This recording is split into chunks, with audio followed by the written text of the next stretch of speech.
মরক্কোকে হারিয়ে France semifinal নিশ্চিত করায় উচ্ছ্বসিত প্যারিসের বাসিন্দারা। ম্যাচ শেষ হওয়ার পর শহরের বিভিন্ন স্থানে জড়ো হয়ে বিজয় উদযাপন করেন তারা। তবে অতীতের তিক্ত অভিজ্ঞতা ও বিশৃঙ্খলা এড়াতে এবার ড্রোন ও নজিরবিহীন পুলিশি পাহারায় রাজধানী জুড়ে নেওয়া হয় ব্যাপক নিরাপত্তা ব্যবস্থা। মাঠের লড়াইয়ে আরও একবার নিজেদের শ্রেষ্ঠত্ব প্রমাণ করল লে ব্লোরা। বোস্টন স্টেডিয়ামে অনুষ্ঠিত এই হাই ভোল্টেজ কোয়ার্টার ফাইনালে মরক্কোকে 2-0 গোলে পরাস্ত করে সেমিফাইনালে পা রাখল ফ্রান্স। আর এতে দারুণ উচ্ছ্বসিত দুই বান্ধবী মাতিলদে ও Laura. Maroc, France à cause des arbitres argentins. On y croyait très peu, mais on l'a quand même fait. On est allé la chercher et on en est très fiers. Et on se retrouve au semi. Beaucoup de mal après le raté du pénalty de Mbappé. Je pense qu'on s'en est tous souvenus et on va tous s'en souvenir.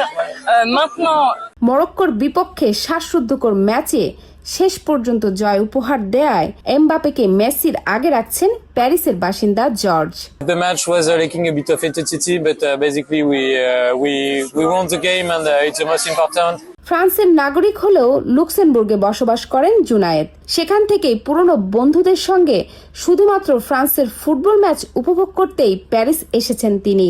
তার মতে France এবার বিশ্বকাপ জয় করবে। On savait qu'on allait gagner. Ça c'est l'arrogance à la française. Donc du coup, j'en profite pour faire passer le message au monde entier. On va gagner la Coupe du Monde. এমবাপের দারুণ ভক্ত শিক্ষার্থী Luis born. তার প্রত্যাশা Mbappe সর্বোচ্চ গোল করে golden boot পাবেন। jusqu'au premier but. Et comme des bons Français, ils en ont mis un deuxième assez rapidement. Donc, ça a plutôt bien joué après. মাঠের এই জয় প্যারিসের রাজপথে যেন কোনো বড় ধরনের বিশৃঙ্খলা তৈরি না হয় সেজন্য আগে থেকেই প্রস্তুত ছিল প্রশাসন। পূর্বের তিক্ত অভিজ্ঞতা, বিশেষ করে 2022 সালের বিশ্বকাপের সেমিফাইনালের পর 2.5 শতাধিক গ্রেফতার এবং দাঙ্গার পুনরাবৃত্তি ঠেকাতে এবার নেওয়া হয় জিরো টলারেন্স নীতি। ম্যাচ শেষ হওয়ার পর ফুটবল প্রেমীরা বিভিন্ন স্থানে জড়ো হয়ে বিজয় উদযাপন করলেও স্পর্শকাতর এলাকাগুলোতে বিপুল পরিমাণ পুলিশ মোতায়েন থাকায় পরিস্থিতি সম্পূর্ণ নিয়ন্ত্রণে রয়েছে। পূর্ব ঘোষণা অনুযায়ী রাত 9টা থেকেই প্যারিসের বিখ্যাত শানজেলিজে এভিনিউ এবং তার আশেপাশের মেট্রো স্টেশনগুলোর প্রবেশদ্বার সম্পূর্ণ বন্ধ করে দেওয়া হয়। এছাড়া প্যারিস পুলিশ এবার প্রথমবারের মতো বিশেষ করে ড্রোনের সাহায্যে আকাশপথ থেকে প্রতি মুহূর্তের জনসমাগম পর্যবেক্ষণ করছে। আতশবাজি এবং ফ্লেয়ার ব্যবহারের উপর কঠোর নিষেধাজ্ঞা থাকায় শহরতলির মরক্কান অধ্যুষিত এলাকাগুলোতেও শান্তি শৃঙ্খলা বজায় রয়েছে। বৃহত্তর প্যারিস অঞ্চলে বসবাসকারী 500,000-এরও বেশি মরক্কোর নাগরিকের আবেগ ও সংবেদনশীলতাকে সম্মান জানিয়ে প্রশাসন শান্তি বজায় রাখার আহ্বান জানিয়েছে। অতীতের অরাজকতার ছায়া পেছনে ফেলে এবারের ম্যাচ শেষে সমর্থকরা বড় ধরনের বিশৃঙ্খলা এড়িয়ে চলেছেন।